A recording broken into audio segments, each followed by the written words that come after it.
नमस्कार, आप देख रहे हैं न्यूज जब बोलेगा हिंदुस्तान और मैं हूं आपके साथ ज्योति कनौजिया। आइए रुक करते हैं खबर की ओर। बीना रस्तोगी ने लगाई सुधा पांडे पर गंभीर आरोप।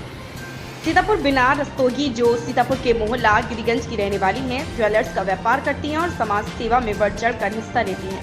आज से कुछ वर्ष पूर्व सुधा पांडे और रेणु पांडे नाम की महिला को बीना रस्तोगी अपने मकान में कमरा किराए पर दिया था। पहले तो सब कुछ ठीक ठाक चल रहा था, किंतु कुछ दिनों के बाद सुधा पांडे और रेणु पांडे की नीयत खराब हो गई और लगभग 5 लाख रुपए के जेवरात सहित कुछ कागज लेकर भाग गए। हालांकि इस घटना की बीना रस्तोगी ने सुधा पांडे और रेणु पांडे के विरुद्ध कोई मुकदमा नहीं लिखा। सारी जबकि दौड़ भाग काफी की, किंतु मुकदमा लिखने में सफलता नहीं मिली। आप है कि उपरोक्त महिला काफी दबंग किस्म की है, जिसके विरुद्ध कोई भी कुछ बोलने को तैयार नहीं होता। आप यदि बिना रस्तोगी के मकान में किराए पर रह रहा अभय श्रीवास्तव से पैसा टने का काम किया है। अब इन बातों में कितनी सच्चाई है या तो वही जान सकते, किंतु बीना रस्तोगी का यह है कहना दबंग महिला अभय श्रीवास्तव से पैसे बैठने के चक्कर में उस पर दुष्कर्म का झूठा मुकदमा लिखवाने की फिराक में, जो सरासर गलत है। जबकि बीना रस्तोगी का खुद नुकसान दबंग महिला कर चुकी है, जिसके लिए बीना रस्तोगी पुलिस से लेकर पुलिस कप्तान तक न्याय की गुहार लगा चुकी है।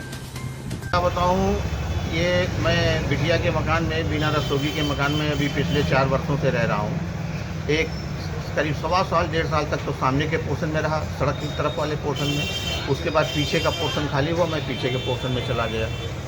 ये रेणु पांडे जो है, ये उसी मकान में तीसरी मंजिल पर रहती थी और इन्हीं बिटिया के यहाँ ये खाना बनाती थी।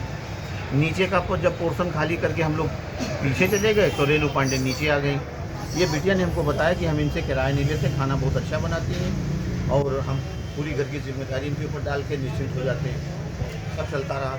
इसी दौरान इन्होंने एक लड़का बताया, अपने सगे जेठ का लड़का। हमें अपनी बिटिया की शादी करनी थी, हमने देखा था, सही लगा तो बात आगे बढ़ी, लड़की की शादी हो गई। शादी से कुछ इनको पता नहीं इनके मन में क्या बात रही, क्या नहीं रही। इस बात से लोग हमसे नाराज़ हो गए। रेणु पांडे हम लोगों ने नाराज़ हो गई, संबंध ख़त्म कर लिए। हम लोगों का उधर आना जाना नहीं हो पाया। हाँ, ये ज़रूर है कि हमारे मकान में अन्य जितने भी किराएदार थे, सब अंदर ये बात कर रहे थे। हम लोग सुनते थे उनसे कि बाहर कमरे में बहुत कुछ गलत हो रहा है, ऊपर श्रीवास्तव का लड़का बैठता उठता था। बाद में उसको सुनने में आया, हमारी जब बिटिया को पता चला तो रेणु से तो खाली करा लिया, उसको भी अल्टीमेटम दे दिया कि अगर सुधरे नहीं तो तुम खुद से भी खाली करा लेंगे। तो खैर उन्होंने अपने लड़के को कंट्रोल कर लिया, लड़के का आना जाना बंद हो गया। आना जाना बंद होने के कारण इनके मन में और क्रोध कुछ टाइप का पैदा हुआ। उसके बड़े भाई की शादी तय है, इसी शायद अभी जाड़े में होगी, तो उसमें गोद भराई के दिन उसने दावत की थी, इनको ने रेणु पांडे को नहीं बुलाया। तब हमको सुनने में आया कि उसने धमकी दी कि ऐसा तुमने हमको बुलाया नहीं, तुम एकदम से त्यागे दे रहे हो, तुमको हम तुम्हारा जीना हराम कर देंगे। उसके बाद से मसले उठे हैं कि उन्होंने हमसे रुपया लिया और 50,000 लिया या 30,000 लिया या 1 लाख लिया, हमको रुपया नहीं दे रहे हैं और हम 76 लगवा दे रहे हैं। कुल मिला करके मैं ये कहना चाहता हूँ कि सामाजिक दृष्टिकोण से अगर देखा जाए तो ये बिल्कुल गलत है। जब कोई आदमी नहीं है, आदमी गांव में रहता है, तुम शहर में रहती हो, अपने बच्चों को पाल रही हो, बच्चे तुम्हारे दोनों सयाने हैं, एक लड़का है, लड़की जवान है, शादी करने लायक है। तो अगर तुम अपने घर में अपनी मौजूदगी में या अपनी गैर मौजूदगी में किसी भी अन्य व्यक्ति को बैठने की इजाज़त देती है तो क्यों, जब क्यों तुम्हारी जात बिरादरी का नहीं है। और हेड मुनीम है, वो इस समय नहीं है, राकेश जी, उनसे भी रेणु महज ने एक दिन घर पे ये प्रस्ताव रखा कि तुमने कभी किसी से लव किया कि नहीं, शादी न करो, लव करने में कोई हर्ज थोड़ी। तो उसने तो लताड़ दिया, शांत हो गई। तो ये सब चीज़ें हैं, ये एक अच्छे परिवार के लिए शोभा नहीं देती। हमसे पहले जितने लोगों ने जो कुछ कहा है अक्षरशः सही। बिटिया ने हमसे कहा था कि आप अपनी बिटिया के ससुर का नंबर हमको दीजिए, हम बात करें उनसे।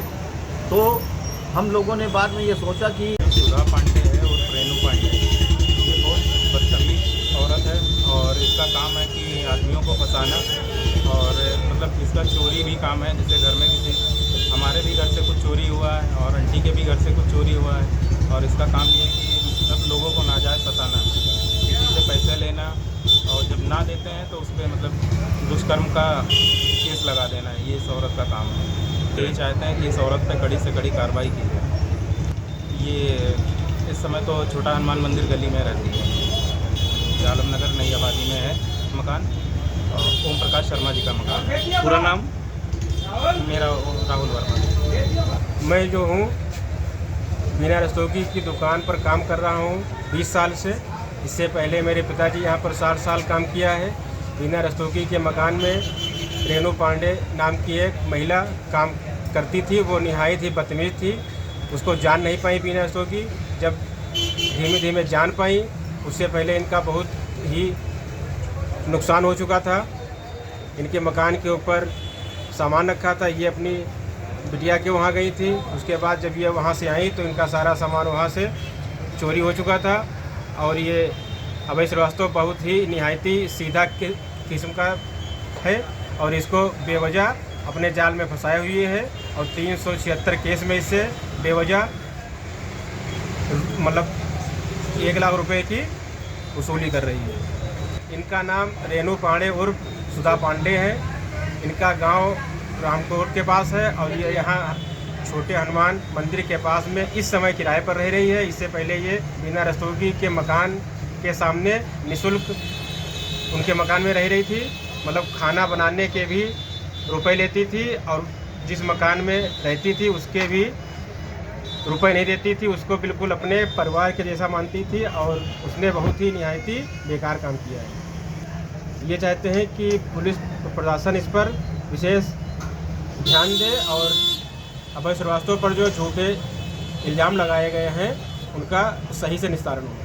इसमें मैं भाभी की दुकान पे काफ़ी टाइम से काम कर रहा हूँ। तो मेरे जो सुनने में आए, जो देखने में आए, तो क्या पता है भाभी के घर पे ये किराए से रहती थी और इन्होंने अपने घर पे खाना बनाने के लिए इन्हें रखा हुआ था और कमरा भी दे रखा था। तो वहीं से आना जाना ज़्यादा हुआ था इनका।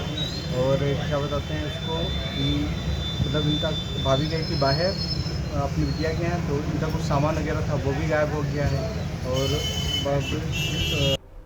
ऐसी ही खबर से जुड़े रहने के लिए आप देखते रहिए न्यूज़ जब बोलेगा हिंदुस्तान।